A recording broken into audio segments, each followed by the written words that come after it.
Everything in the next hour was left out of your school textbooks on purpose. Not because it wasn't true, because it was inconvenient. You're about to watch a doctor treat human beings like lab equipment. Empires that didn't need an enemy to collapse. They did it to themselves. One wrong turn in a car that killed 20 million people. And people so spectacularly stupid, their deaths are still studied today. Different stories. Same pattern every time. The version of history you were taught was the safe one. This is the rest of it. Let's start with the one that's darker than anything you learned in school and closer to your lifetime than you'd guess.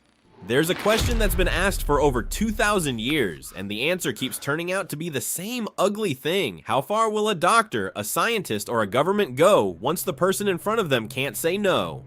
Over the next minutes, I'm going to walk you through 9 real documented cases where the answer was all the way. Prisoners handed over like lab equipment. Colonized islanders monitored instead of warned. Orphans deliberately broken to prove a theory. This isn't ancient horror you can file away and forget either. One of these programs was still running in 1974. That's not history. That's your grandparents' lifetime. If I missed any, let me know in the comments. I'm not telling you this for shock value. Every single case on this list changed something. A law, a medical code, a rule that exists today, specifically because of what you're about to hear. And the last one is the reason the words informed consent exist as a legal concept at all. So stay with me to the end, and when we're done, I want to know, which of these 9 had you never heard of before today? Because I promise you, it's more than one. Let's start at the very beginning. Literally, 2,300 years ago, inside the greatest research institution the ancient world ever built. In the 3rd century BC, in Alexandria, Egypt, 2 physicians worked inside the museum and library of Alexandria. Herophilus, later called the father of anatomy, and his younger collaborator and student Erasistratus. Together they did something no one had done before, and as far as we know, no one would do again for 1,800 years. They systematically dissected human bodies to map out exactly how we work. As a scientific achievement, that's remarkable. The problem is where some of the bodies allegedly came from. According to later Roman writers, the Encyclopedist Celsus and the Christian author Tertullian, who called Herophilus a butcher. The ruling Ptolemaic kings didn't just give these 2 physicians corpses, they handed them condemned criminals, alive. Herophilus alone is said to have opened up as many as 600 people this way, cutting into the chest and abdomen to watch the lungs and diaphragm move while the person was, in Celsus's words, yet breathing. To be fair to the record, modern historians genuinely argue about how literally to take this. The accusation comes from writers active centuries later, some with religious motives to paint pagan science as monstrous. And it's possible some of what they described was animal vivisection, not human. But the fact that ancient sources could plausibly accuse 2 of history's greatest anatomists of vivisecting condemned men and be believed tells you something on its own. Using someone nobody will defend in service of knowledge everybody wants is not a new idea. It may be the oldest trick in the book.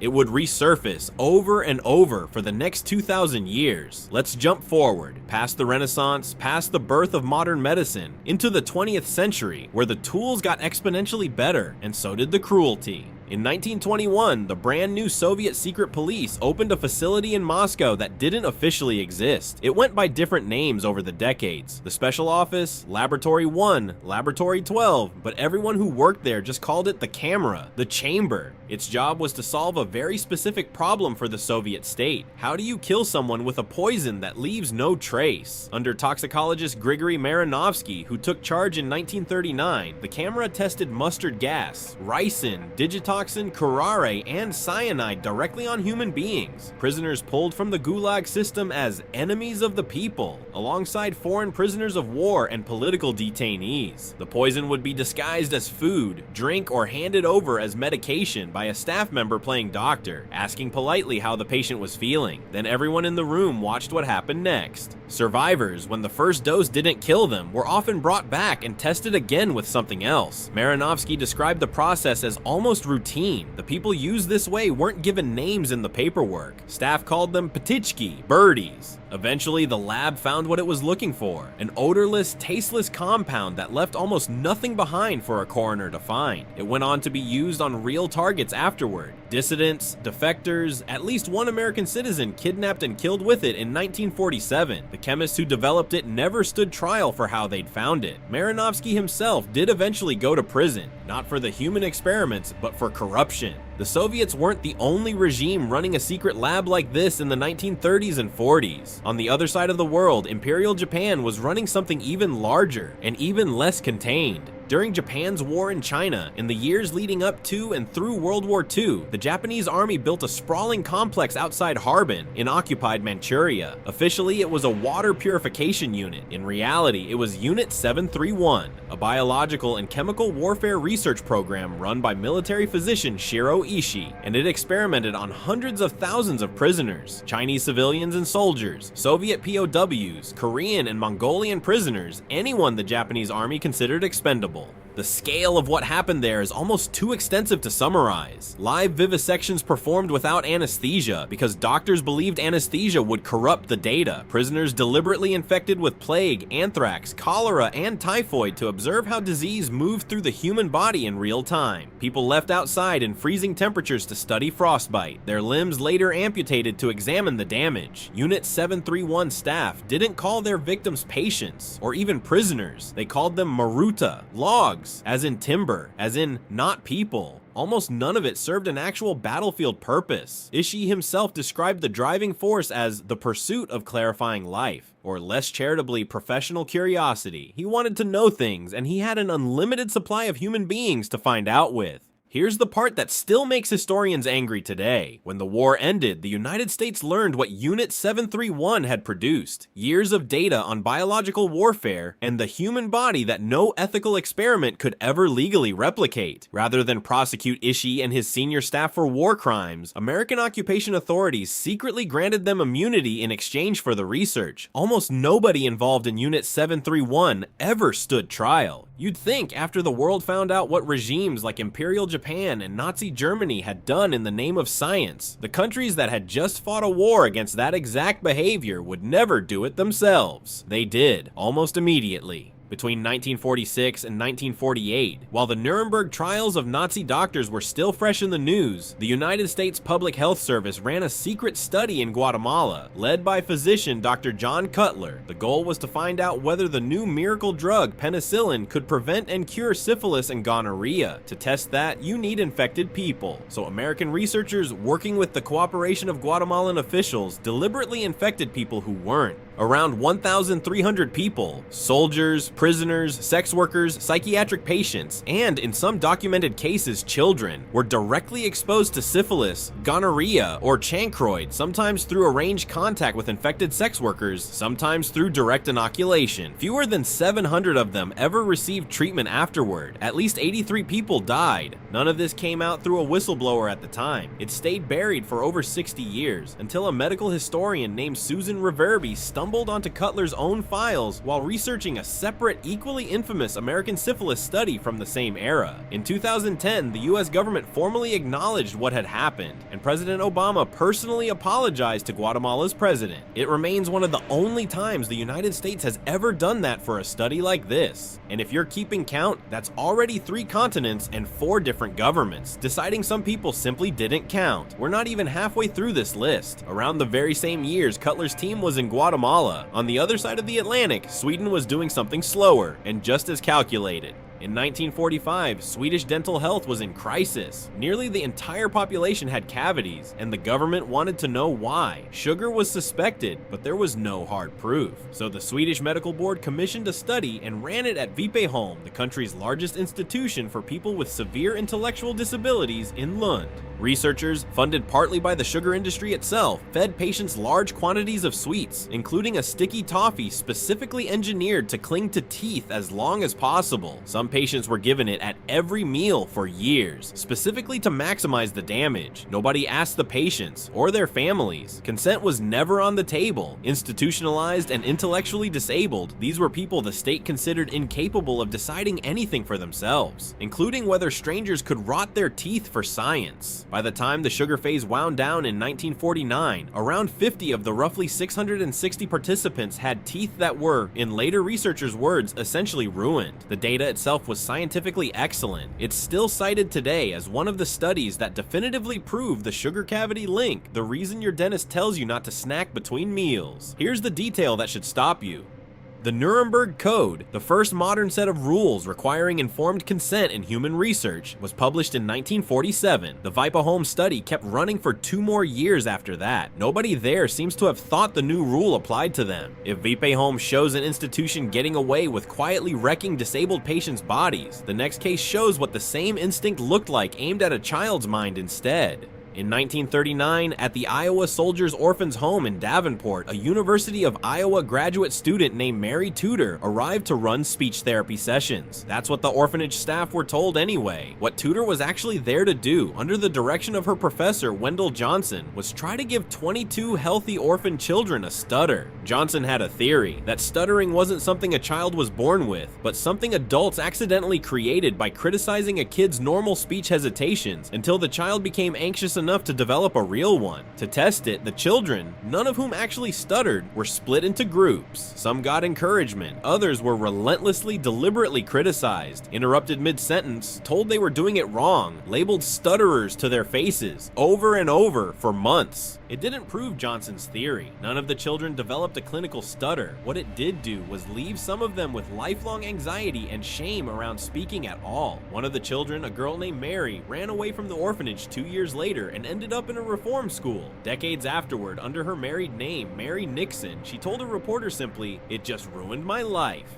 Johnson's own colleagues were horrified enough that he never published the results. Some privately compared it to Nazi human experimentation. It stayed a quiet, shameful rumor in speech pathology circles for over 60 years, until a 2001 newspaper investigation finally told the full story. The University of Iowa issued a formal apology that same year, and survivors later sued and reached a settlement with the state. Orphans in Iowa, disabled patients in Sweden, and in Philadelphia, starting just 12 years later, it was prisoners. For over 2 decades, under one of the most commercially successful research programs on this entire list. In 1951, University of Pennsylvania dermatologist Albert Kligman walked into Holmesburg Prison to help with an outbreak of athlete's foot. He later described the moment he saw the inmates like this: "All I saw before me were acres of skin. It was like a farmer seeing a fertile field for the first time." Over the next 23 years, Kligman built an entire research operation inside that prison. Inmates, paid a few dollars a session, disproportionately black men, were used to test shampoo, deodorant, and skin creams for cosmetics companies. Then it escalated. Under a US Army contract worth nearly $400,000, Kligman and a colleague dosed men with mind-altering drugs, searching for the exact dose needed to mentally incapacitate half of any given population. Under a separate contract with Dow Chemical, he applied dioxin, the toxic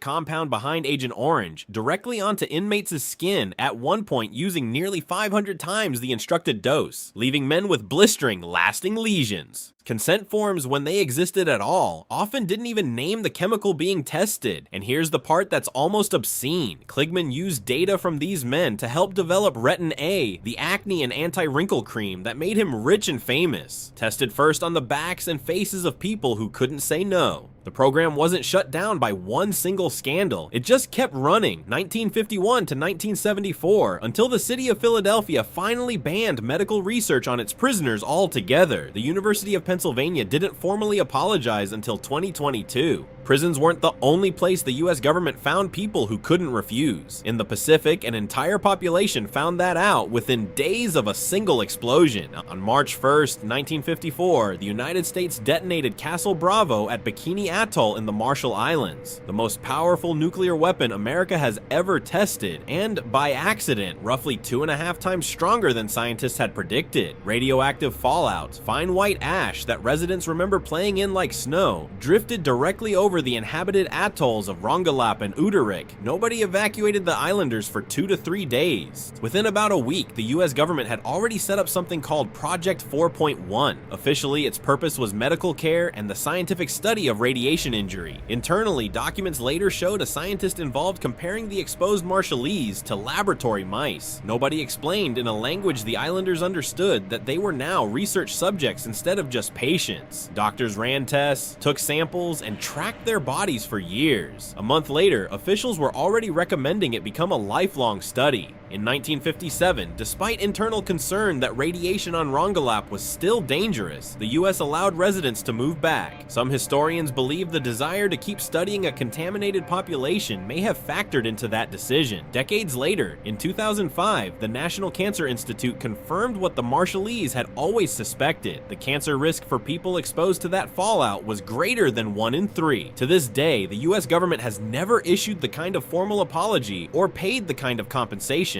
that it's given some of its own citizens for comparable Cold War radiation experiments. Every case so far has one thing in common: whoever ran it believed the people in front of them didn't fully count. Nowhere was that belief acted on more completely or with more infamy than in one specific place. Josef Mengele was a physician assigned to Auschwitz-Birkenau, the largest of the Nazi death camps, where he served as a camp doctor and notoriously stood at the ramp deciding which newly arrived prisoners would be sent to forced labor and which would be sent straight to the gas chambers. But Mengele is remembered separately and specifically for what he did to the prisoners he chose to keep alive for research. Above all, twins. He was fascinated by genetics, and Auschwitz gave him something no ethical scientist could ever have: matched control subjects and total power over their bodies. Twins were pulled from the selection lines, sometimes hundreds of pairs, and used to compare the effects of disease, injected chemicals, and surgery performed without anesthesia. Testing something on one twin, then comparing the result directly to their untouched sibling. He removed organs unnecessarily. He injected chemicals into eyes, trying to change their color. Most of what happened in his research blocks ended in death, whether from the experiment itself or from Mengele's own hand afterward, so he could perform comparative autopsies. He also experimented on people with dwarfism and prisoners with physical disabilities. For the same underlying reason, they were rare, they were trapped, and no law on earth was going to stop him from doing whatever he wanted with their bodies. When Auschwitz was liberated in January 1945, Mengele had already fled. He spent the rest of his life as a fugitive across South America, protected for years by sympathetic networks, and died in Brazil in 1979, free, elderly, and never once made to answer in a courtroom for any of it. Mengele himself was never tried, but many of the doctors who ran experiments like his throughout the Nazi system were. At Nuremberg in 1946 and 1947, in what's now called the Doctor's Trial. Out of that trial came something that had never formally existed before: the Nuremberg Code, 10 rules for ethical human research. Rule number 1 is the one that matters most. The voluntary informed consent of the human subject is absolutely essential. That's the origin of a phrase you've probably heard 100 times without knowing where it came from. And here's the uncomfortable part of this whole story. The reason I wanted to walk you through all 9 of these instead of just one. The code was written in 1947. Vipa-Home kept running for 2 more years after that. The Guatemala study happened right alongside it. Holmesburg didn't even start until 1951 and ran for another 23 years after the rule already existed on paper. Having the rule, it turns out, was never the hard part. Enforcing it for people the system didn't think were worth protecting was. That's really what connects every story on this list. Not the century, not the country, not even the specific cruelty. It's who got to say no and who didn't. Prisoners didn't. Orphans didn't. Colonized islanders didn't. People with disabilities didn't. And when the people running the research and the people with the power to stop it were effectively the same people, informed consent was just a phrase written down somewhere else. So here's what I actually want from you. Tell me in the comments which of these 9 you genuinely never heard of before this video, and if you already know a 10th one that belongs on this list, I want that too. Most people want to go out in a blaze of glory. You want to be remembered in a good way, people sharing cute stories of you. But history is full of people who went out in a blaze of absolute stupidity. We're counting down the dumbest final moments ever recorded. The reality? Sometimes the universe just has a terrifyingly dark sense of humor. From a king who literally ate himself to death to a philosopher killed by his own joke, wait till the end, cause the last one will blow your mind. Imagine dedicating your entire life to philosophy. You unlock the secrets of the universe, you command respect, only to get permanently defeated by a bad joke. The year is around 200 BCE. Greek philosopher Chrysippus is hanging out, minding his own business, when he sees a donkey eating some of his prized figs. Now, figs were expensive. It's like watching a stray dog eat your Wagyu steak. But for some reason, Chrysippus finds this absolutely hilarious. He turns to his servant and jokes, "Hey, give the donkey some fine unwatered wine to wash those down." It wasn't that funny, Chrysippus. But the image broke him. He started laughing. And laughing. He couldn't catch his breath. His heart rate spiked. He laughed so hard and for so long that he literally ran out of oxygen, collapsed, and died of asphyxiation. He is history's first recorded victim of his own terrible sense of humor. If you lived in 16th century Europe, surviving to old age was a miracle. You dodged the plague, starvation, and endless wars. But Hans Steininger, the mayor of Braunau, survived all of that. He was famous for exactly one thing, having the longest beard in Europe. It was over 4.5 feet long. It was his entire personality. People traveled across countries just to look at his facial hair. He usually kept it rolled up in a neat little leather pouch. But one day, a massive fire breaks out in the town. Panic ensues. Hans jumps up to help evacuate the citizens, completely forgetting to secure his beard pouch.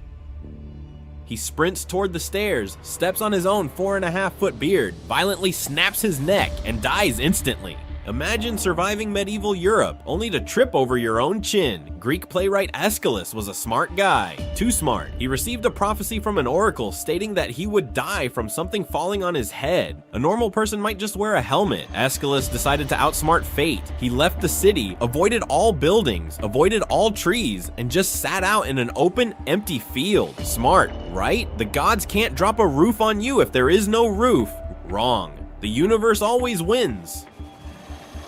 High above the field, a large eagle had caught a tortoise. Eagles kill tortoises by dropping them from massive heights onto hard rocks to shatter their shells. The eagle looks down, sees Aeschylus's perfectly smooth, shiny, bald head glistening in the sun, and thinks, "Ah, a rock? Direct hit, prophecy fulfilled." It is officially the funniest assassination in the history of the animal kingdom. King Alexander of Greece had it all: power, wealth, and army. He wasn't killed by an assassin's blade or a rival empire. He was taken out by a monkey. He was walking through his royal gardens when his pet dog got into a fight with a Barbary macaque. The king, trying to break up the animal WWE match, steps in. The monkey turns around and bites him. It wasn't even a fatal wound, but they didn't have antibiotics. The bite got infected with sepsis, and 3 weeks later, the king of Greece was dead. The death caused a massive political crisis and a war that cost 250,000 lives, all because one monkey chose violence on a Tuesday. Confidence is key, but 33-year-old Austrian tailor Franz Reichelt had way too much of it. He invented a wearable wingsuit parachute. To prove it worked to the entire world, he got permission to jump off the first deck of the Eiffel Tower. Crowds gathered. Journalists had their cameras ready. Police were there. He stood on the ledge. He hesitated for a long time, but the pressure of the crowd was too much. He jumped. The parachute did not deploy. He plummeted straight down and instantly created a 6-inch crater in the frozen grass. The parachute didn't work, but gravity worked perfectly. Lawyers will do anything to win a case, but Clement Vallandigham took it to the grave. He was defending a man accused of shooting someone in a bar brawl. Clement's argument? My client didn't shoot him. The victim accidentally shot himself while drawing his gun. To prove this to the jury, Clement grabbed a pistol, put it in his pocket, and stood in front of the courtroom to reenact the victim's movements. Except, he forgot to unload the pistol. He draws the gun, it catches on his clothing, and bang, he shoots himself in the stomach. He bled to death in a hotel room the next day. The absolute wildest part? His client was acquitted. He literally died to prove a point, and he won. Ultimate mic drop. Ancient philosopher Heraclitus was a genius who hated doctors. He thought they were all quacks. So when he got sick with dropsy, edema, he decided to cure himself using alternative medicine. His brilliant philosophical solution? He buried himself up to his neck in steaming cow manure. He believed the heat of the poop would evaporate the excess water from his body. Instead, he got severely dehydrated, suffered from heat stroke, got a massive infection from the literal feces he was swimming in, and died. A brilliant thinker, outsmarted by a pile of actual crap. In 1518, the town of Strasbourg experienced the ultimate HR nightmare, the dancing plague. One woman stepped into the street and started dancing. Then 30 people joined her. Within a month, 400 people were dancing wildly in the streets without music. They literally could not stop. For days, their feet bled. They cried out in terror, but their bodies wouldn't quit. Some collapsed and died of heart attacks. Others died from sheer exhaustion. Imagine having to explain that to your boss. Sorry, I can't come into the blacksmith shop today. I'm caught in an endless, fatal rave. Roman Emperor Claudius conquered Britain, built aqueducts, and mastered ancient politics, but he could not master portion control. He loved grand feasts. Ancient sources claim he attended a banquet and ate so incredibly heavily that his digestive system simply gave up. Some say his wife poisoned a mushroom, but others say his body just couldn't handle the sheer volume of luxury food. The man who ruled the known world was defeated by a buffet. Let's fast forward to 1993. Corporate lawyer Gary Hoy wanted to prove to a group of law students that the glass in a 24th floor Toronto skyscraper was completely unbreakable. So he runs and throws his entire body weight against the glass. And you know what? He was right. The glass didn't break, not even a crack, but the frame holding the glass popped completely out of the wall. Gary and the unbroken window fell 24 stories to the pavement. Task failed successfully. Mithridates VI was terrified of being poisoned by his enemies, so he spent years microdosing himself with every known toxin in the world. He drank tiny bits of poison every day until his body built up a complete immunity. It worked perfectly, too perfectly. Years later, he is defeated in battle. The enemy is closing in. He decides he'd rather die by his own hand than be captured. He drinks a massive vial of poison.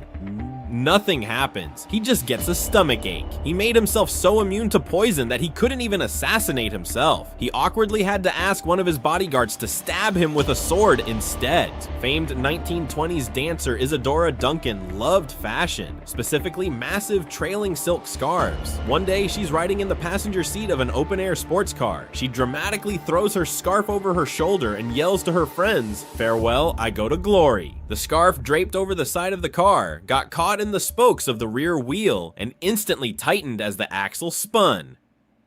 The car snapped her neck before the driver even realized what happened.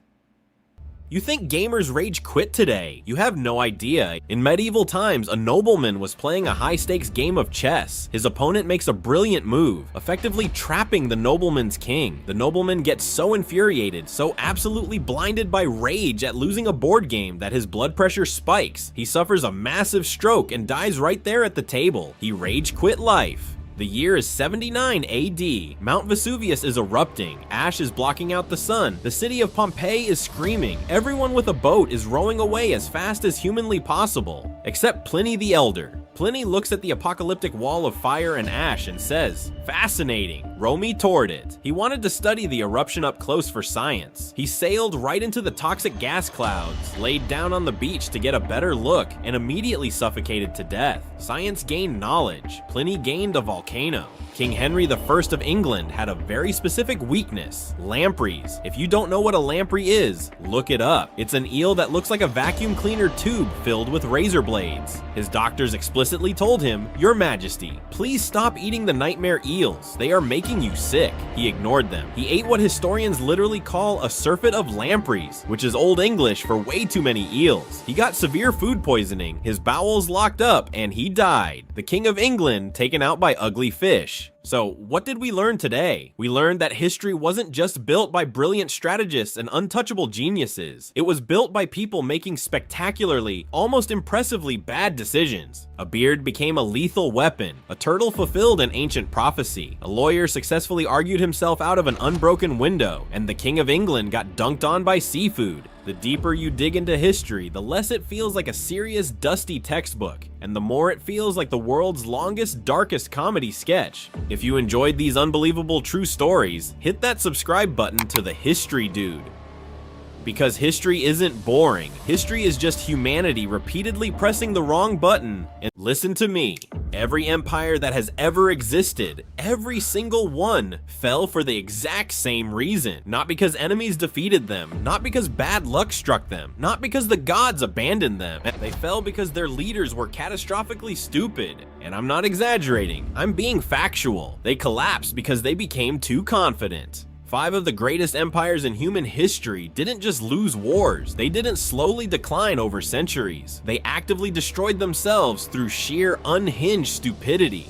And today, we're going to break down exactly how they did it. Comment below right now. Which empire do you think destroyed itself in the dumbest way? Because I'm about to prove that your answer is wrong, and there's always a dumber one. And who do you think is following the same pattern right now in our modern world? If you don't subscribe, you're about to miss the greatest history breakdown new videos every week. Dark history, hidden truths, unhinged stories. So picture this. You've spent your entire life climbing the tallest mountain on Earth. You're freezing, you're exhausted, you're bleeding. Against every possible odd, you finally reach the summit. You throw your arms into the air, celebrate, take one proud step forward, trip over your own feet, and then fall straight off the mountain. Welcome to history. The world's greatest civilizations didn't usually lose because a stronger empire showed up. They lost because, at the exact moment they believed they were untouchable, they stopped making good decisions. Our first victim of success is the mighty Persian Empire. In 480 BC, the Persian Empire was the most powerful force on Earth. Xerxes the Great controlled territories from Egypt to India. His empire literally stretched across the known world. He had one job: don't mess it up. He messed it up immediately. Xerxes looked at Greece, this tiny collection of independent city-states with no unified government, no centralized power, no standing army, and decided it would be a great idea to invade and conquer it. Why? Pure arrogance. Xerxes didn't send a normal invasion force. He assembled what historians estimate was between 100,000 and 300,000 soldiers. Some sources say it was even larger. Think about that number. That's not an army. That's a nation of warriors marching toward a single country. The Persians had catapults. They had cavalry. They had the most advanced military technology in the ancient world. They had logistics that would make modern militaries jealous. By sheer numbers alone, they should have crushed Greece. But Xerxes made one catastrophic mistake that doomed the entire invasion. He made his army completely dependent on a single naval supply line.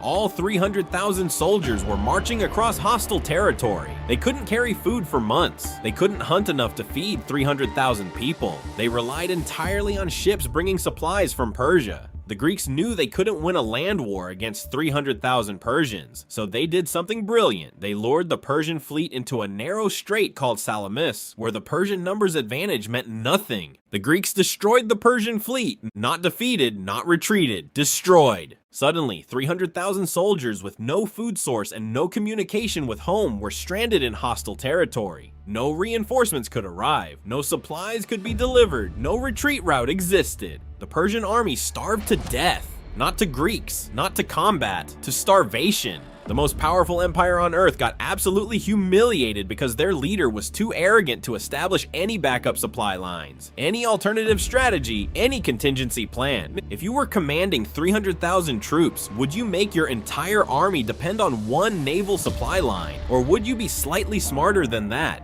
You'd think after getting humiliated and having 300,000 soldiers starve to death, empires would learn to diversify their strategies. They didn't. In fact, the next empire on our list made an even stupider mistake. Athens was about to teach the world that sometimes the smartest empires make the dumbest decisions, and it cost them everything. By 415 BC, Athens was at the absolute peak of its power. The city had just won massive military victories. They had a world-class navy, they had wealth, they had influence. They had everything. Then someone had a genuinely terrible idea. What if we invaded Sicily? And they decided to gamble all of it on a single military conquest. Syracuse was already a formidable power. It had a strong navy. It had experienced generals. It had the advantage of fighting on home territory. The Athenian plan: send 60,000 soldiers and 250 ships on an insanely long expedition to conquer a city that didn't want to be conquered. This is like taking all your money, flying to a random country, and betting everything on winning a local election. It's insane. Here's where it gets absolutely unhinged. The politician who insisted on this invasion was Alcibiades, an arrogant, ambitious warhawk who wanted glory and conquest above all else. But when the expedition was about to launch, Alcibiades suddenly fled Athens because he was being prosecuted for religious desecration. So who got stuck leading this doomed expedition? Nicias, a reluctant general who didn't believe in the mission, didn't think it would succeed, and explicitly told Athens this was a terrible idea.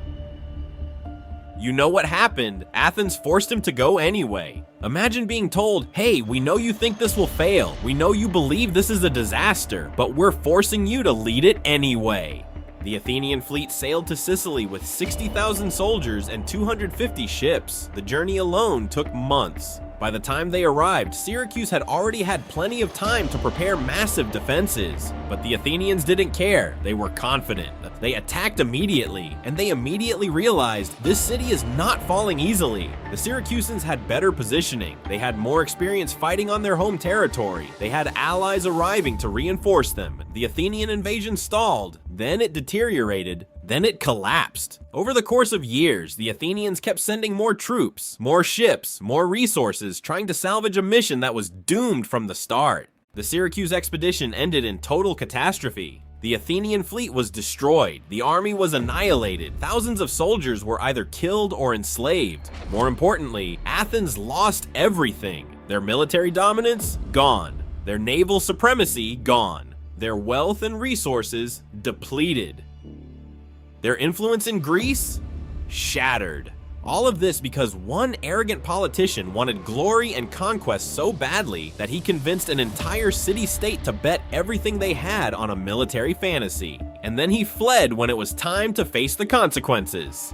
The horrifying part? This was avoidable. This wasn't inevitable. This was a choice.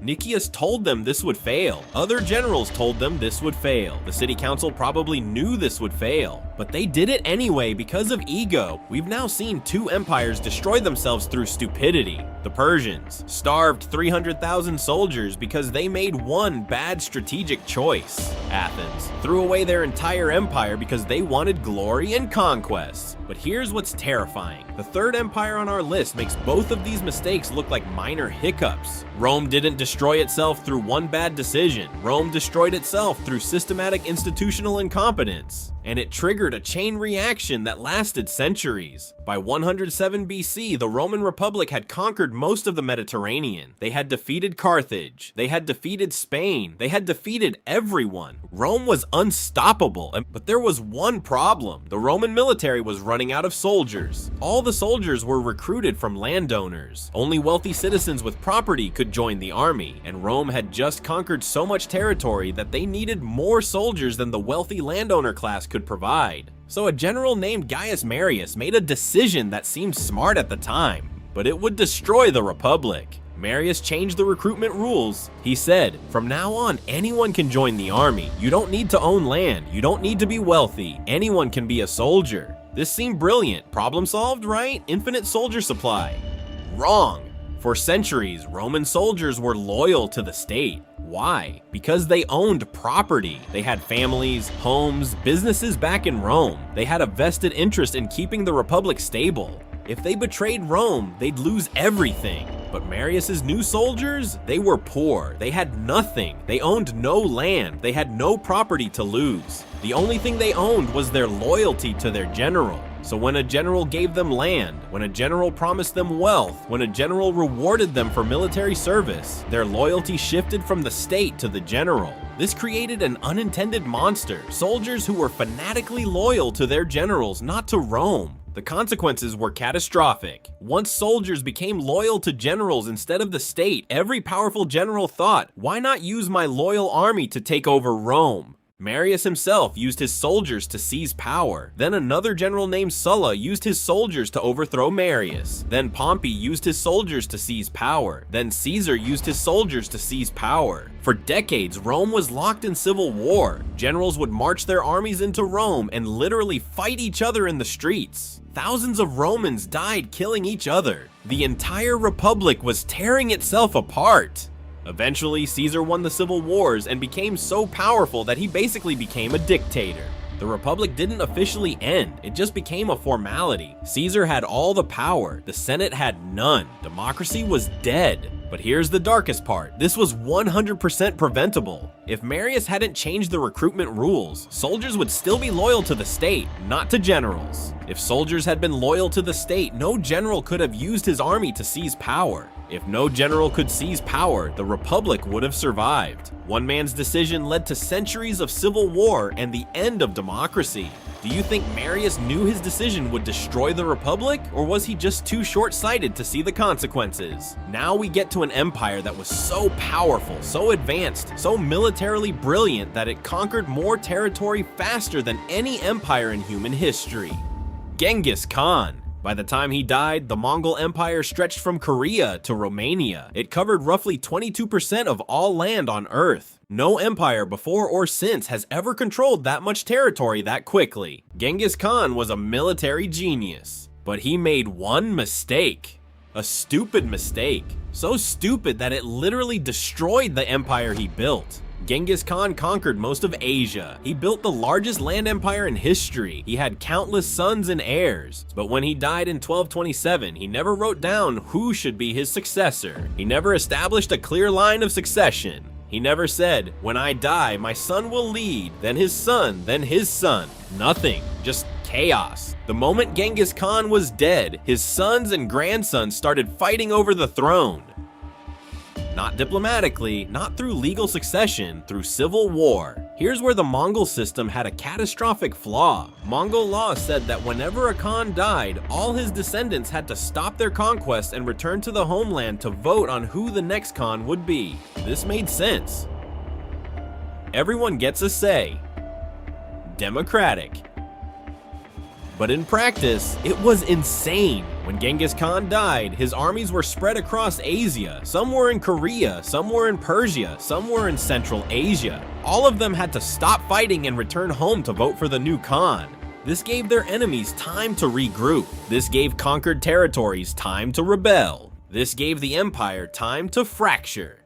Eventually, the Mongol Empire split into 4 separate Khanites. The Golden Horde, controlling Russia. The Chagatai Khanate, controlling Central Asia. The Ilkhanate, controlling Persia. The Yuan dynasty, controlling East Asia. Instead of one unified empire under one Khan, there were 4 rival kingdoms fighting each other. The Mongol conquest stopped. The empire weakened. The world got a brief reprieve from Mongol domination. All because Genghis Khan never wrote a will. The Ottoman Empire was different from the others. It didn't collapse suddenly. It didn't get destroyed by one catastrophic mistake. It didn't tear itself apart through civil war. The Ottoman Empire died slowly. It died through systematic refusal to change. For 600 years, the Ottoman Empire was one of the most powerful forces on Earth. It controlled the Middle East, North Africa, parts of Europe. But starting in the 1700s, something critical happened.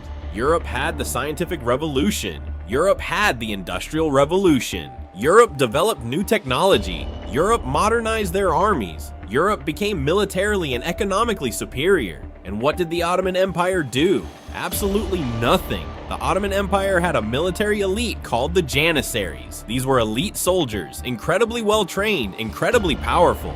But they were also resistant to change. When Ottoman leaders tried to modernize the military, tried to update their tactics, tried to adopt new weapons, the Janissaries rebelled. They saw reform as a threat to their power, so the Ottoman military stayed the same for 150 years while European militaries evolved and improved. Meanwhile, Ottoman institutions were rigid and outdated. While Europe had parliamentary democracy and Enlightenment thinking, the Ottoman Empire still had absolute autocracy and medieval structures. The economy was stagnant, innovation was discouraged, progress was forbidden. By the 1800s, the Ottoman Empire was so weak, so outdated, so economically irrelevant that Europe literally called it the sick man of Europe. Not because it was dying suddenly, but because it was slowly rotting from the inside out. While Britain was building factories, the Ottomans were still doing manual labor. While Germany was developing advanced military technology, the Ottomans were using weapons from a century earlier. While France was leading the scientific revolution, the Ottomans were suppressing scientific thought. This wasn't inevitable. This wasn't fate. This wasn't bad luck. This was choice. The Ottoman leaders chose to refuse modernization. They chose rigidity over adaptation. They chose tradition over progress. We've now seen 5 empires destroy themselves in 5 completely different ways. The Persians overextended their supply lines and starved their army. Athens gambled all their resources on a doomed military conquest. Rome changed the loyalty structure of their military and triggered centuries of civil war. The Mongols failed to establish succession and fragmented into 4 warring kingdoms. The Ottomans refused to modernize and slowly became irrelevant. But here's what's terrifying. Every single collapse was avoidable. None of these were inevitable. None of these were caused by external enemies or bad luck or gods abandoning them. They were all caused by stupid decisions made by stupid leaders. So here's the horrifying truth. Empires fall because their leaders are arrogant. Empires fall because they overestimate their abilities. Empires fall because they refuse to adapt. Empires fall because they make one stupid decision and don't recover. Empires fall because they value ego over survival. The Persian Empire valued conquest over strategy. Athens valued glory over realism. Rome valued loyalty to generals over loyalty to the state. The Mongols valued tradition over succession. The Ottomans valued rigidity over progress. And you know what the scariest part is? This pattern is repeating right now in modern empires and modern governments. We're watching it live. Countries are making the same mistakes that destroyed the greatest empires in history. Political leaders are prioritizing ego over governance. They're refusing to adapt to changing circumstances. They're making unilateral decisions that will have catastrophic consequences. You think you know history because you passed the 9th grade. You don't. You think modern warfare is advanced. You're delusional because back in World War I, military engineers were essentially glorified arts and crafts teachers with a limitless budget for chaos. What do you even know about World War I? Your history teacher told you that World War I started because some guy named Archduke Franz Ferdinand got assassinated in Sarajevo, and everyone just magically lost their minds. That is the Disney version of history. It's lazy, it's incomplete, and it completely misses the point. To understand why the world burned in 1914, you have to understand that Europe wasn't being run by cold, calculating political geniuses. It was being run by three first cousins who actively loathed each other. King George V of Britain, Tsar Nicholas II of Russia, and Kaiser Wilhelm II of Germany were all the grandchildren of Queen Victoria. Kaiser Wilhelm had a severe case of middle child syndrome mixed with an intense inferiority complex toward his British relatives. He wanted a massive global empire just to flex on his cousin George. Tsar Nicholas was a politically weak ruler clinging to absolute power, relying on his cousin George for backup. If these three had just been given an actual family group chat, the 20th century would have been completely fine. Instead, their personal petty rivalries were backed by millions of heavily armed troops. This brings us to the first pillar of the war's actual foundation: militarism. For decades leading up to 1914, Europe was locked in a terrifying arms race. It was the ultimate toxic flex. Germany looked at Britain's massive global navy and said, "Hold my bratwurst." They started building giant, heavily armored battleships called dreadnoughts. Britain responded by building even bigger ones. Every major country on the continent passed laws to draft millions of young men into the military. By 1914, Europe had stockpiled tens of millions of artillery shells and high-powered rifles. When a society spends an entire generation and billions of dollars building a massive, bloodthirsty war machine, they don't just leave it sitting in the garage. They are actively looking for an excuse to pull the trigger. If militarism built the bomb, the alliance system wired the detonator. Europe had tangled itself into a web of secret mutual defense treaties so complex that not even the diplomats fully understood them. It was a literal geopolitical house of cards. Germany plus Austria-Hungary equals the Central Powers. Russia plus France plus Great Britain equals the Triple Entente. Germany signed a pact to defend Austria-Hungary no matter what. Russia signed a pact to protect the Slavic nations, specifically Serbia. France signed a pact with Russia because they desperately wanted revenge on Germany for a war they lost back in 1870. And Great Britain had an old, dusty treaty from 1839 promising to protect Belgium. It was a dynamic of, if you punch my friend's cousin will legally obliterate your entire family. Everyone was tied together by invisible, unbreakable contract strings. The final ingredients in this disaster cocktail were imperialism and nationalism. Every single empire in Europe suffered from severe main character energy. They had spent the last century carving up Africa and Asia, and they were running out of land to steal. The global map was a giant game of Monopoly, and Germany felt like they got stuck with Baltic Avenue while Britain owned Boardwalk. At the exact same time, inside these empires, oppressed ethnic groups wanted their own independent countries. The absolute worst hotspot was the Balkans, a region right next to the Austro-Hungarian Empire. The Balkans were widely referred to as the powder keg of Europe because it was overflowing with angry, heavily armed nationalists who wanted the Austrian occupation forces out of their territory. Enter June 28, 1914. Archduke Franz Ferdinand, the heir to the Austrian throne, visits Sarajevo. A Serbian nationalist group called the Black Hand deploys a team of assassins to kill him. The initial assassination attempt was an absolute comedy of errors. The first assassin threw a bomb at the Archduke's car, missed completely, bounced off the back, and blew up the car behind him. The assassin then swallowed expired cyanide, jumped into a river that was only 4 inches deep, vomited, and was immediately tackled by police. The Archduke escaped unharmed. He should have left the city immediately. Instead, his driver got lost on the way back, took a wrong turn, and stalled the car directly in front of a delicate little cafe. Sitting outside that cafe eating a sandwich was Gavrilo Princip, one of the failed assassins. He looked up, saw the Archduke sitting directly in front of him in a stalled vehicle, pulled his pistol, and fired. A wrong turn and a lunch break literally changed human history forever. This is where the real political manipulation begins. The Austrian government didn't actually care all that much about Franz Ferdinand. He wasn't very popular, but they saw his death as the perfect political excuse to completely crush and invade Serbia. But there was a problem. Austria knew that if they invaded Serbia, Russia would step in to defend them. So Austria called up their best friend, Germany. Kaiser Wilhelm II didn't think Russia would actually fight, so he handed Austria what historians call the blank check. Germany essentially said, do whatever you want to Serbia, bro. We have your back financially and militarily, no matter how bad it gets. It was the ultimate diplomatic enabler. Armed with Germany's unconditional backing, Austria was ready to set the world on fire. On July 23rd, Austria delivered an ultimatum to Serbia. It was a list of 10 borderline impossible demands designed specifically to be rejected.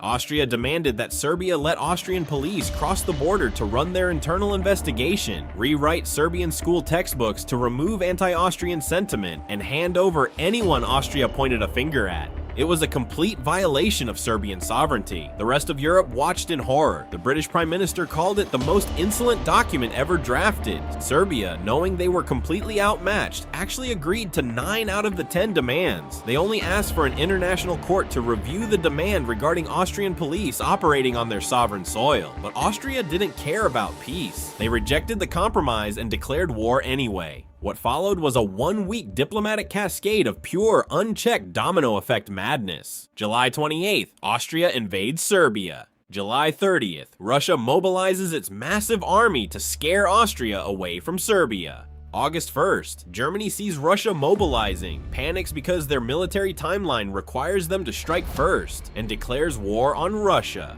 August 3rd, Germany knows France is allied with Russia, so Germany preemptively declares war on France and launches an invasion through Belgium to bypass French border defenses. August 4th, Britain gets furious that Germany violated Belgium's neutrality, honors their 1839 contract, and declares war on Germany. In less than 7 days, a localized border dispute in Eastern Europe dragged the entire global population into a meat grinder that would claim 20 million lives. The toxic group chat had officially gone live. Once the armies hit the field, the political drama ended and the absolute horror began. Welcome to 1915 at Osowiec Fortress. A force of 7,000 German soldiers is trying to take a Russian fort. Tired of the stalemate, the Germans deploy a massive experimental cloud of chlorine and bromine gas. They didn't have to fire a single bullet. They just watched the green mist blanket the fortress and waited for the screaming to stop. Assuming everyone was dead, the Germans casually marched forward. Suddenly, out of the green fog, 100 surviving Russian soldiers charged. They didn't have gas masks. They had just wrapped bloody rags around their faces. The gas was literally dissolving their lungs from the inside out. They were actively coughing up blood and pieces of their own respiratory tracts as they ran at the enemy. The psychological terror of seeing 100 melting, screaming dead men charging out of a poison cloud completely broke the German lines. The 7,000 Germans panicked, trampled each other trying to flee, and ran directly into their own barbed wire. Let's look at reality for a second. Half of you watching this complain when your local gym doesn't have the air conditioning turned on. We complain about sweating in a 42-degree summer heat wave, but these guys were actively melting out of existence and still chose pure violence. Comment below if you think you'd survive that, because 99% of us wouldn't last a minute. As the war dragged on, military engineers abandoned traditional rules of engagement. Before planes were fitted with machine guns, pilots were trying to figure out how to kill people from the sky. Their brilliant, terrifying solution? Flechettes. These were pencil-sized, solid steel darts with fins on the back. Pilots would literally lean out of their open cockpits and dump buckets containing thousands of these darts directly over enemy trenches. Gravity did all the work. By the time a flechette reached the ground, it was traveling at terminal velocity. It would punch clean through a steel helmet, through the soldier's body, and exit out the bottom of their leather boots. It was a completely unceremonious, terrifyingly random way to die. If you couldn't trust the open sky, you definitely couldn't trust the trees.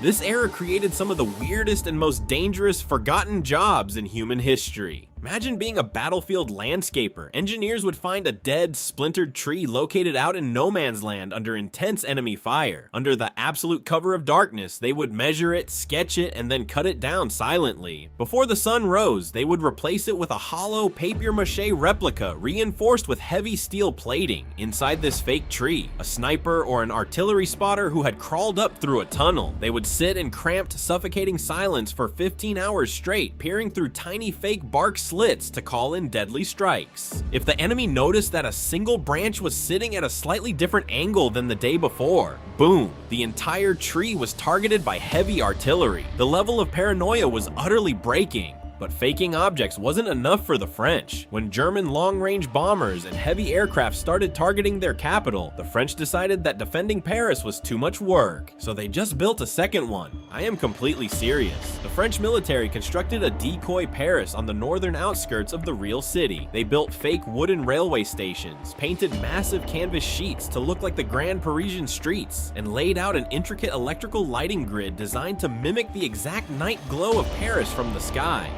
The goal was to trick German night bombers, who were flying blind and navigating solely by city lights, into dropping all their explosives on empty fields of dirt. It is the most brilliantly elaborate, cowardly logistical achievement in civil defense history. The identity theft didn't stop on land, it went straight into the ocean. The British Navy took a massive civilian passenger liner called the RMS Carmania, slapped heavy military artillery guns on it, and intentionally disguised its paint job and smokestacks to look exactly like a famous German warship named the SMS Cap Trafalgar. In September 1914, the disguised British ship was sailing near Brazil when it spotted an enemy vessel. They cruised up close for a surprise attack, only to realize something mind-blowing. The German ship they were looking at was the actual SMS Cap Trafalgar, and the Germans had spent the previous week disguising their ship to look exactly like the British RMS Carmania. It was the ultimate real-life double imposter standoff. The two disguised clones immediately engaged in a brutal, close-range naval shootout, resulting in the British ship sinking its own physical doppelganger. You literally cannot write comedy this good. Now we need to discuss the absolute grossest intelligence tactic ever sanctioned by a modern world superpower. In the early stages of the war, the British intelligence agency, MI6, was desperately trying to discover the perfect invisible ink. Standard chemical formulas were constantly being detected by German counterintelligence using simple iodine vapor tests. MI6 needed an organic fluid that resisted chemical reactions, left no visible residue when dried, and was readily available to every male agent deep behind enemy lines at any time of day. Yes, you guessed it, human semen. Spies were literally writing highly classified, top-secret intelligence documents using their own bodily fluids. If you ever want to feel bad for someone in history, imagine being the poor British intelligence officer sitting in a damp, unventilated basement office in London, having to physically apply heat to read a 10-page geopolitical report written in a spy's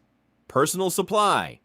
The tactic actually worked flawlessly because it completely baffled German heat and chemical tests, until agents started complaining that the letters smelled absolutely atrocious after a few weeks inside sealed mail bags. The program was quietly shut down, but never forget, the fate of global empires was once written in this toxic beauty. When human technology failed, nations tried to weaponize Mother Nature. During the Battle of Tanga in East Africa, a force of 8,000 British soldiers attempted a massive beach landing to ambush a much smaller German colonial outpost. Instead of hitting the enemy trenches, the British troops marched directly into a dense, unmapped jungle patch and managed to agitate millions of wild African honeybees. These weren't your average docile garden bees. These swarms were so massive and violently aggressive that they completely paused a World War. Both the British and German forces dropped their rifles, abandoned their machine gun nests, and ran screaming into the ocean together to avoid being stung to death. The insects literally won the battle. Imagine surviving artillery shells and machine guns, only to go down in history under the category of dumbest deaths because you got absolutely clapped by a bee. But animals weren't always the enemy. Sometimes they were better soldiers than the humans. Enter Sergeant Stubby. Stubby was a stray Boston Terrier mutt who wandered into an American military training camp in Connecticut. He charmed the soldiers, learned how to salute on command, and was smuggled onto a deployment ship bound for the front lines of France. Stubby quickly became a literal war hero. He survived an early chemical gas attack, which left his nose highly sensitive to the odor. From that day on, whenever a silent gas attack was launched, Stubby would bark frantically through the trenches, waking up the sleeping soldiers before the humans could even smell it. He could hear the low hiss of incoming long-range artillery shells before human ears could pick it up, saving his unit countless times. He even single-handedly captured an Imperial German spy by sneaking up behind him, biting him hard in the seat of his pants, and holding on until the military police arrived. He remains the most highly decorated dog in military history, and honestly, a better teammate than half the people playing Call of Duty today. While things on the surface were chaotic, there was an entire sub-level of psychological horror happening directly beneath the soil. By 1916, the surface of the Western Front was completely impassable due to machine guns. So the British military recruited thousands of professional coal miners to form secret sapper units. Their job was to quietly dig tunnels 100 feet below the surface, tunneling directly under the enemy lines to plant explosives. It was an absolute nightmare of psychological endurance. You were digging in pitch blackness with barely enough oxygen to keep a candle lit. If the German counterminers heard a single rogue pickaxe strike through the clay, they would dig a cross tunnel, plant a small charge, and blow your tunnel up, burying you alive in the dark. Soldiers would sit for hours with stethoscope devices pressed against the mud, listening to the sound of the enemy digging just inches away from them. This underground horror reached its absolute peak at the Battle of Messines Ridge. The British spent over a year silently digging 21 massive tunnels directly beneath the German fortifications. By June 1917, they had successfully packed those tunnels with nearly 1 million pounds of highly ammonal explosives. At 3:10 a.m. on June 7th, the British military command hit the master detonator. The resulting explosion was so colossally violent that it instantly vaporized 10,000 German soldiers and tore a fault line into the earth. The shockwave cracked windows for miles around.